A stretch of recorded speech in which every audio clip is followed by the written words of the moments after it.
Hello everyone and welcome back. In a recent video, I provided an introduction to functions, specifically how to call existing functions, how to define and call our own functions, and then some motivation for why use functions at all. We were working in this main.py file, and in this video, I want to continue working in this file, but now we're going to talk about random numbers. So let's make a new section in our notes on random numbers. So first off, what are random numbers used for? Often, we want a random number, or we need a random number, to simulate something. An example of this would be, say, if we're coding up a game and we want to simulate throwing, say, a six-sided die or a pair of six-sided dice, or perhaps we want to simulate shuffling a deck and then dealing a random card to a player in a game of poker or blackjack or something like this. Or here's another example. Perhaps we need a random number to set up the initial state for an algorithm. This is common in data science and machine learning. For example, perhaps you want to see if there's some natural groups or clusters in your data. So you might set up some initial random clusters or groups and then run an algorithm to try and reassign different rows or instances to those initially random clusters or groups in order to converge on a nice set of clusters or groups. That's an example of what's called the k-means clustering algorithm. All right, if we want to work with random numbers in Python, we have a few options for modules or libraries that we can import.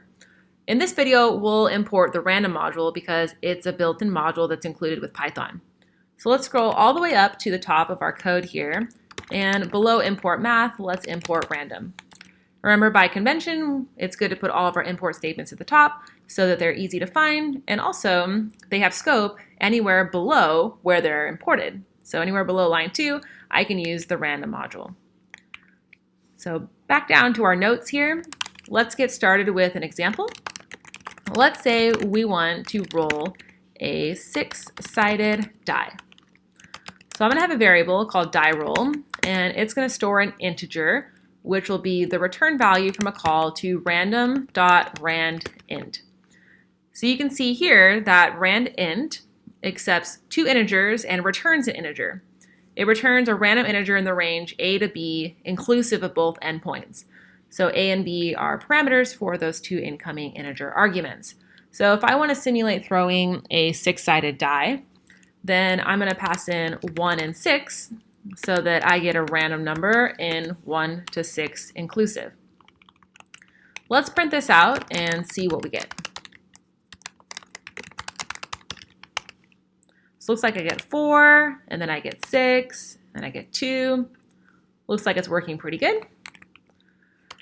I'm going to copy and paste these two lines a few more times so we can see what happens when we call randint multiple times in a row. So it looks like I'm going to get a 4, and then a 5, and then a 5, and then a 3, and then a 4, and then a 4, and then a 3, and then a 2, and a 3, a 1, and a 5, and a 2. So you can see that every time I run main.py, I'm getting seemingly different random numbers. And this is often a good thing. This is often what we want, right? For example, if I'm coding up a game of, say, craps, which is a dice-based game, then I would want the user to have a different experience every time they throw the dice, right? I wouldn't want them to have the same results every time they play my game.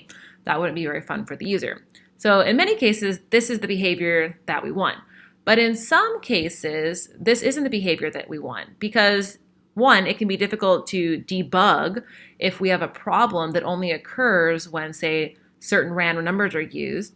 Or secondly, if we're trying to produce reproducible results. So I'm going to go up to line 310 here and take some notes. Often, we want the same random number sequence each time we run our program.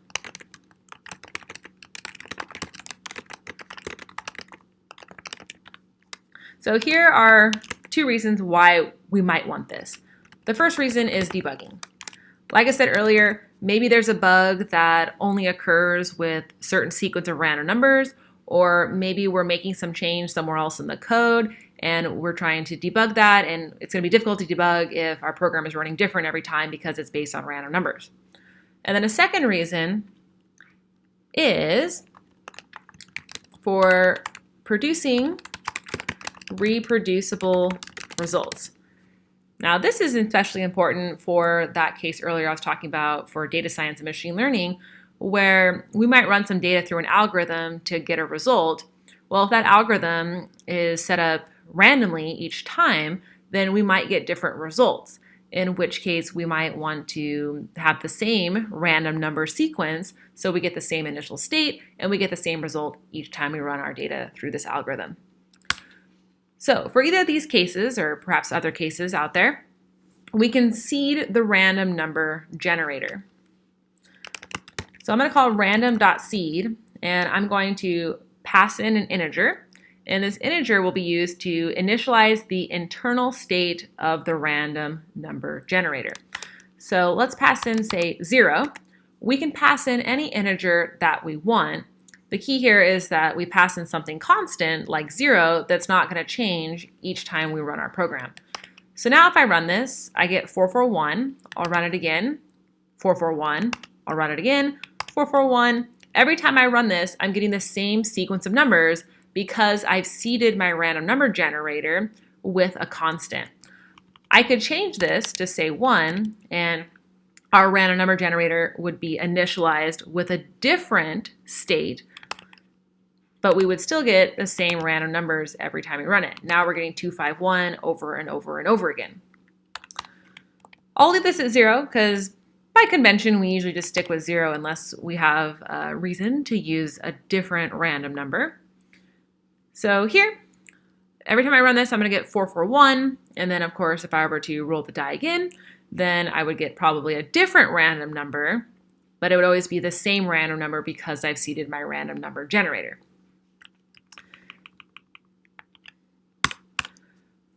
Now let's talk about another way that we could get a random integer. I'm going to copy these two lines here. And instead of calling rand_int, you could also call rand_range.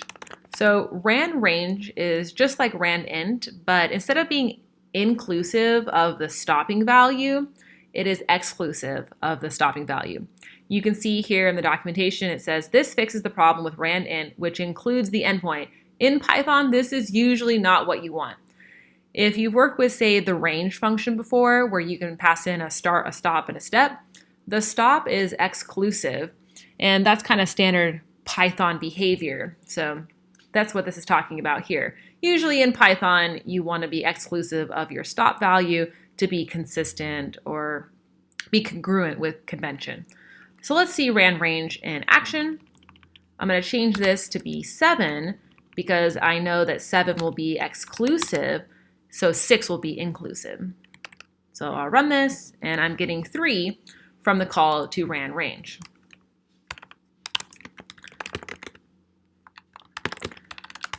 So these previous demos with rand_int and rand_range produced a random integer. Let's see how we could produce a random float. A few ways to do this. So let's start out with calling random.random. So random, the function, and random, the module, is going to return a value in the interval 0 inclusive to 1 exclusive. And you can see up there at the top of the little documentation preview that it's going to be returning a float. So let's call this and see what we get. Looks like we're getting 0.965, and every time I run this, because we seeded our random number generator, I'm getting 0.965, but let's call this again and we should get a different random number. So just to recap, this is going to give us a random floating point number in 0 inclusive to 1 exclusive. In many cases, you have a range of numbers from which you want to produce a random number, just like we did with our rand_int and rand_range demos. We might need to do this for floating point numbers as well. So we can do that with random.uniform. So you can see here from the documentation, it says get a random number in the range A to B, A inclusive, B exclusive. So let's try that. Let's say I want to get a random floating point number between 2 inclusive and 5 exclusive. So you can see here, I'm getting 4.75.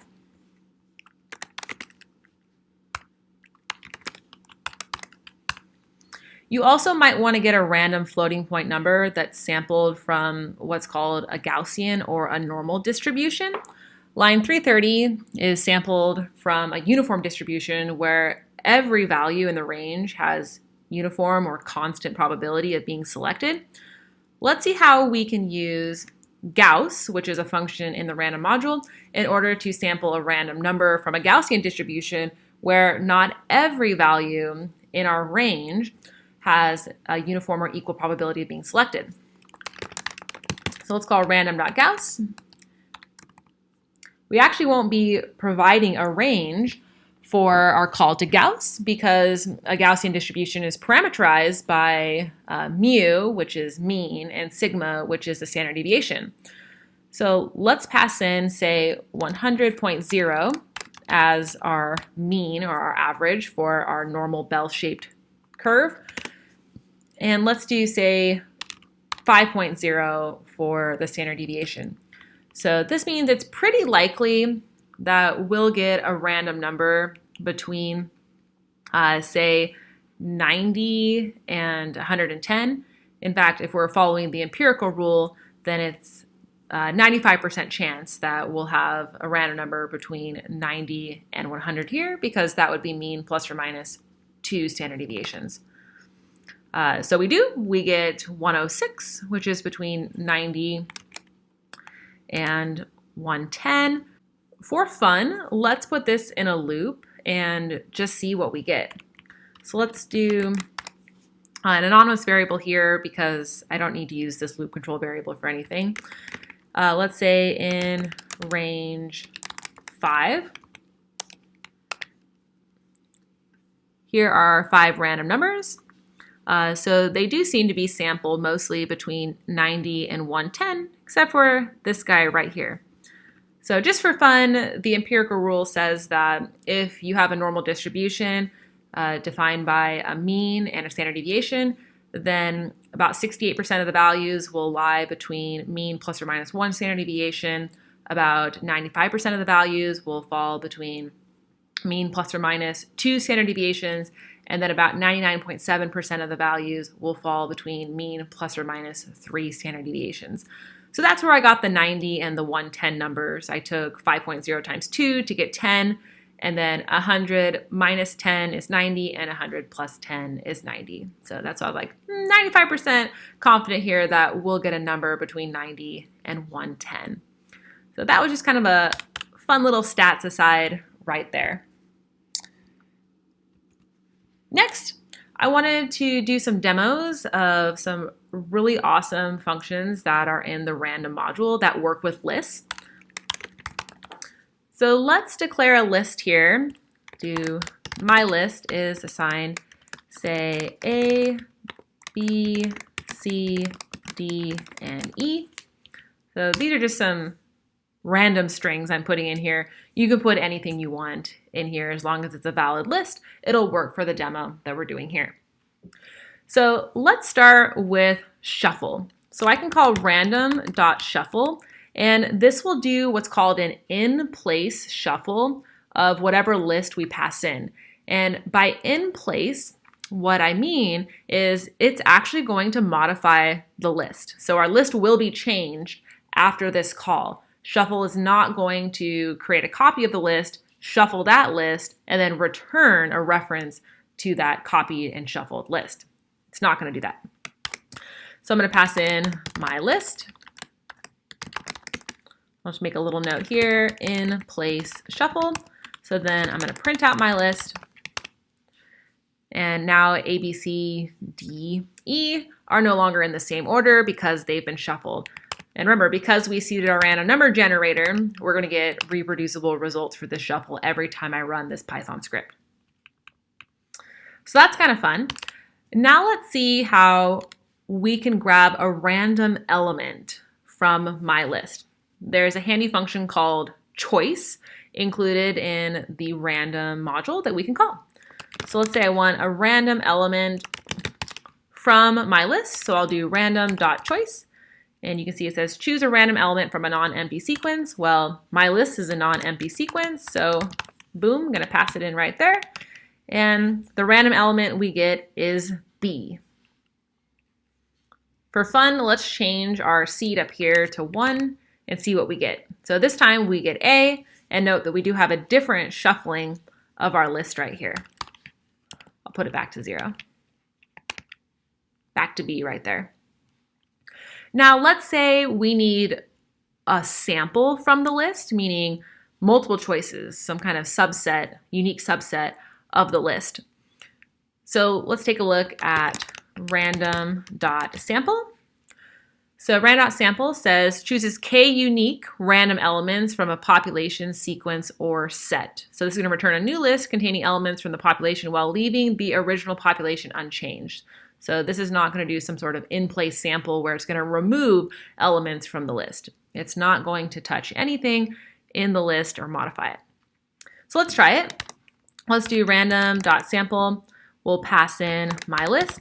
And then we pass in k, which is the number of elements we want to sample. So let's say I do 3. So I should be getting a list of 3 random elements from my list. And I do. I get B, E, and A. Well, that is a brief introduction to working with the random module in Python. There are a few other functions to take a look at in the random module documentation, but these are the most popular and most commonly used ones. So I hope you learned a lot, and I hope you've got some ideas for some games or whatnot that you can code up now using random numbers. Thanks for watching, and consider subscribing to my channel for more awesome Python videos.